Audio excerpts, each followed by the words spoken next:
ನಮಸ್ಕಾರ ಸ್ನೇಹಿತರೆ, ಹೃದಯ ಕನ್ನಡ ವ್ಲಾಗ್ಸ್ಗೆ ಸ್ವಾಗತ.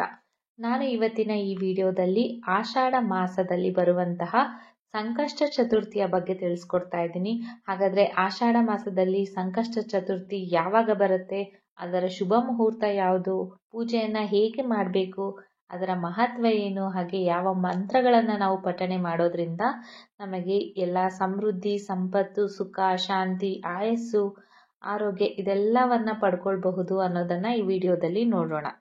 ಈ ವಿಡಿಯೋವನ್ನು ನೀವು ಫಸ್ಟ್ ಟೈಮ್ ನಮ್ಮ ಚಾನಲ್ಗೆ ಭೇಟಿ ನೀಡಿ ನೋಡ್ತಾ ಇದ್ರೆ ಸಬ್ಸ್ಕ್ರೈಬ್ ಮಾಡೋದನ್ನು ದಯವಿಟ್ಟು ಮರಿಬೇಡಿ.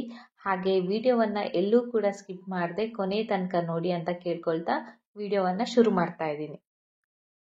ಆಷಾಢ ಮಾಸದ ಕೃಷ್ಣ ಪಕ್ಷದ ಸಂಕಷ್ಟ ಚತುರ್ಥಿ ವ್ರತವನ್ನ ಆಷಾಢ ಸಂಕಷ್ಟ ಚತುರ್ಥಿ ಅಥವಾ ಗಜಾನನ ಸಂಕಷ್ಟ ಚತುರ್ಥಿ ಅಂತ ಕರೆಯಲಾಗತ್ತೆ. ಈ ದಿನ ಮೊದಲ ಆರಾಧಕನಾದ ಗಣೇಶನಿಗೆ ವಿಶೇಷ ಪೂಜೆಯನ್ನ ನೆರವೇರಿಸಲಾಗತ್ತೆ. ಹಾಗೆ ಈ ಶುಭ ದಿನದಂದು ಅಡೆತಡೆಗಳನ್ನು ನಿವಾರಿಸುವಂತಹ ಗಣೇಶನನ್ನ ಪೂಜೆ ಮಾಡೋದ್ರಿಂದ ವ್ಯಕ್ತಿಯ ಎಲ್ಲ ರೀತಿಯ ತೊಂದರೆಗಳು ದೂರವಾಗುತ್ತೆ. ಹಾಗೆ ಒಬ್ಬ ವ್ಯಕ್ತಿಯು ಸಂತೋಷ ಮತ್ತು ಸಮೃದ್ಧಿಯನ್ನ ಪಡೆಯುತ್ತಾನೆ ಅನ್ನುವ ನಂಬಿಕೆ ಇದೆ. ಇದರ ಶುಭ ಮುಹೂರ್ತದ ಬಗ್ಗೆ ತಿಳಿಯೋದಾದ್ರೆ, ಪಂಚಾಂಗದ ಪ್ರಕಾರ ಆಷಾಢ ಮಾಸದ ಕೃಷ್ಣ ಪಕ್ಷದ ಚತುರ್ಥಿ ತಿಥಿಯು ಜುಲೈ 24ರಂದು ಬೆಳಗ್ಗೆ 7:30ಕ್ಕೆ ಪ್ರಾರಂಭವಾಗಿ ಮರುದಿನ ಬೆಳಗ್ಗೆ 4:19 ಅಂದರೆ ಜುಲೈ 25ರಂದು ಕೊನೆಗೊಳ್ಳುತ್ತೆ. ಉದಯ ತಿಥಿಯ ಪ್ರಕಾರ ಆಷಾಢ ಮೊದಲ ಗಣೇಶ ಸಂಕಷ್ಟ ಚತುರ್ಥಿಯನ್ನ ಜುಲೈ 24ರಂದು ಬುಧವಾರ ಆಚರಣೆ ಮಾಡಲಾಗುತ್ತೆ. ಈ ದಿನದ ಚಂದ್ರನ ಆರಾಧನೆಯು ವಿಶೇಷ ಮಹತ್ವವನ್ನು ಹೊಂದಿದೆ ಅಂತ ಪರಿಗಣಿಸಲಾಗುತ್ತಿದೆ.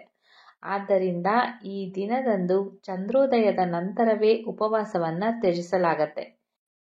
ಹಾಗೆ ಈ ದಿನ ಚಂದ್ರದೇವನನ್ನ ಪೂಜೆ ಮಾಡೋದ್ರಿಂದ ಒಬ್ಬ ವ್ಯಕ್ತಿಯ ಮಾನಸಿಕ ಶಾಂತಿ ಹಾಗೆ ಸಂತೋಷವನ್ನ ಹೆಚ್ಚುಗೊಳಿಸಬಹುದು ಅನ್ನುವ ನಂಬಿಕೆ ಇದೆ. ಇನ್ನು ಆಷಾಢ ಸಂಕಷ್ಟ ಚತುರ್ಥಿಯ ಮೊದಲ ದಿನ ಅಂದ್ರೆ ಜುಲೈ 24ರಂದು ಬೆಳಗ್ಗೆ 9:38 ಚಂದ್ರೋದಯವಾಗತ್ತೆ. ಹಾಗಾದ್ರೆ ಇಂಥ ಪುಣ್ಯ ದಿನ ನಾವು ಚಂದ್ರನನ್ನ ಅಥವಾ ಗಣೇಶನನ್ನ ಹೇಗೆ ಪೂಜೆ ಮಾಡಬೇಕು? ಈ ದಿನ ಸೂರ್ಯೋದಯಕ್ಕೆ ಮುನ್ನ ಎದ್ದು ಸ್ನಾನ ಮಾಡಿ ಶುಭ್ರವಾದ ಬಟ್ಟೆಯನ್ನು ಧರಿಸಬೇಕಾಗತ್ತೆ. ನಂತರ ಮನೆಯ ಈಶಾನ್ಯ ಮೂಲೆಯಲ್ಲಿ ಒಂದು ಪೂಜೆ ಪೀಠವನ್ನು ಇರಿಸಿ ಅದರ ಮೇಲೆ ಕೆಂಪು ಅಥವಾ ಹಳದಿ ಬಣ್ಣದ ಬಟ್ಟೆಯನ್ನು ಹರಡಿ ನಂತರ ಗಣೇಶನ ವಿಗ್ರಹವನ್ನು ಸ್ಥಾಪಿಸಬೇಕಾಗತ್ತೆ. ಇದಾದ ನಂತರ ಗಣೇಶನನ್ನ ಧ್ಯಾನಿಸುತ್ತಾ ಉಪವಾಸ ಮಾಡೋದಾಗಿ ಸಂಕಲ್ಪವನ್ನು ತಗೊಳ್ಬೇಕಾಗತ್ತೆ. ನಂತರ ಗಣಪತಿಯನ್ನ ಪೂಜಿಸಲು ಪ್ರಾರಂಭಿಸಿ ಗಣೇಶನಿಗೆ ನೀರು, ದುರ್ವ, ಅಕ್ಷತೆ, ವಿಳ್ಯದೆಲೆಯನ್ನು ಅರ್ಪಿಸಬೇಕಾಗತ್ತೆ.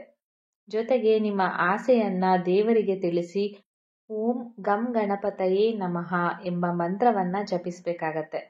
ಗಣಪತಿಯ ವಿಗ್ರಹದ ಮುಂದೆ ಧೂಪ ಮತ್ತು ದೀಪವನ್ನು ಹಚ್ಚಿ ಈ ಮಂತ್ರವನ್ನ ಪಠನೆ ಮಾಡಬಹುದು.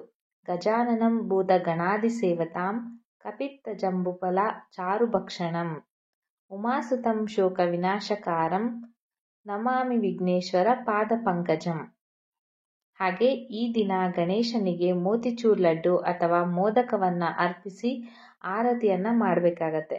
ಗಣೇಶನನ್ನ ಪೂಜಿಸಿದ ನಂತರ ಹಣ್ಣುಗಳು, ಕಡಲೆಕಾಯಿಗಳು, ಪಾಯಸ, ಹಾಲು, ಮೊಸರು ಅಥವಾ ಸಾಬುದಾನದಿಂದ ಮಾಡಿದಂತಹ ಯಾವುದಾದ್ರೂ ಆಹಾರವನ್ನ ತಿನ್ನಬಹುದು. ಆದರೆ ಈ ಉಪವಾಸದ ಸಮಯದಲ್ಲಿ ಕಲ್ಲು ಉಪ್ಪನ್ನ ಬಳಸದಿರುವುದು ಉತ್ತಮ. ಜೊತೆಗೆ ವಿಧಿವಿಧಾನಗಳ ಪ್ರಕಾರ ಸಂಜೆ ಮತ್ತೆ ಗಣೇಶನನ್ನ ಪೂಜೆ ಮಾಡಿ.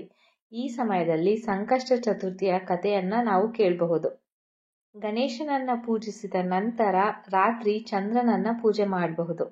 ಚಂದ್ರದೇವರಿಗೆ ಹಾಲು, ಶ್ರೀಗಂಧ ಅಥವಾ ಪಾಯಸವನ್ನ ಅರ್ಪಣೆ ಮಾಡಿ ನಂತರ ಇದನ್ನೇ ಪ್ರಸಾದವಾಗಿ ತೆಗೆದುಕೊಂಡು ಉಪವಾಸವನ್ನ ತ್ಯಜಿಸಿ. ಹಾಗಾದ್ರೆ ಇಷ್ಟೆಲ್ಲ ಉಪಯೋಗಗಳನ್ನ ಕೊಡುವಂತಹ ಗಜಾನನ ಸಂಕಷ್ಟ ಚತುರ್ಥಿಯ ಮಹತ್ವವನ್ನ ನೋಡೋಣ. ನಂಬಿಕೆಗಳ ಪ್ರಕಾರ ಸಂಕಷ್ಟ ಚತುರ್ಥಿಯಂದು ಉಪವಾಸವನ್ನ ಆಚರಣೆ ಮಾಡೋದ್ರಿಂದ ವ್ಯಕ್ತಿಯ ಎಲ್ಲ ಇಷ್ಟಾರ್ಥಗಳು ಈಡೇರುತ್ತವೆ ಅನ್ನುವ ನಂಬಿಕೆ ಇದೆ. ಅಲ್ಲದೆ ನಕಾರಾತ್ಮಕ ಶಕ್ತಿಯು ಮನೆಯಿಂದ ದೂರ ಹೋಗುತ್ತೆ. ಜೊತೆಗೆ ಸಂಕಷ್ಟ ಚತುರ್ಥಿಯಂದು ಉಪವಾಸ ಮಾಡೋದ್ರಿಂದ ಸಂತೋಷ ಹಾಗೆ ಸಮೃದ್ಧಿ ಹೆಚ್ಚುತ್ತದೆ ಅನ್ನುವ ನಂಬಿಕೆ ಇದೆ. ಹಾಗೆ ಸಂಕಷ್ಟ ಚತುರ್ಥಿಯ ಕೆಲವು ಮಂತ್ರಗಳನ್ನು ನಾನಿಲ್ಲಿ ತಿಳಿಸ್ಕೊಡ್ತಾ ಇದ್ದೀನಿ. ಮೊದಲನೇದಾಗಿ ವಕ್ರತುಂಡ ಮಹಾಕಾಯ ಸೂರ್ಯಕೋಟಿ ಸಮಪ್ರಭ ನಿರ್ವಿಘ್ನಂ ಕುರು ಮೇ ದೇವ ಸರ್ವಕಾರ್ಯೇಷು ಸರ್ವದಾ. ಎರಡನೇದು ಏಕದಂತಾಯ ವಿದ್ಮಹೇ ವಕ್ರತುಂಡಾಯ ಧೀಮಹಿ ತನ್ನೋ ದಂತಿ ಪ್ರಚೋದಯಾತ್. ಮೂರನೇದು ಶ್ರೀ ಗಣೇಶಾಯ ನಮಃ. ನಾಲ್ಕನೇದು ಓಂ ಗಂ ಗಣಪತಯೇ ನಮಃ.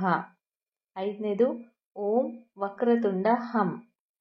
ಆರನೇದು ಓಂ ಶ್ರೀ ಗಣ ಸೌಭಾಗ್ಯ ಗಣಪತಯೇ ವರವರದ ಸರ್ವಜಂನ ಮೇಂ ವಶಮಾನ್ಯ ನಮಃ. ಏಳನೇದು ಓಂ ನಮೋ ಹೇ ರಂಭಮದ ಮೋಹಿತ ಮಮ ಸಂಕಟಾನ್ ನಿವಾರಾಯ ಸ್ವಾಹ. ಎಂಟನೇದು ಓಂ ಶ್ರೀಂ ಹ್ರೀಂ ಕ್ಲೀಂ ಗ್ಲೌಂ ಗಂ ಗಣಪತಯೇ ವರವರದ ಸರ್ವಜನಂ ಮೇ ವಶಮಾನಾಯ ಸ್ವಾಹ. ಇವಿಷ್ಟು ಗಣೇಶ ಚತುರ್ಥಿಯಂದು ಪಠಣೆ ಮಾಡಬೇಕಾದಂತಹ ಮಂತ್ರಗಳು.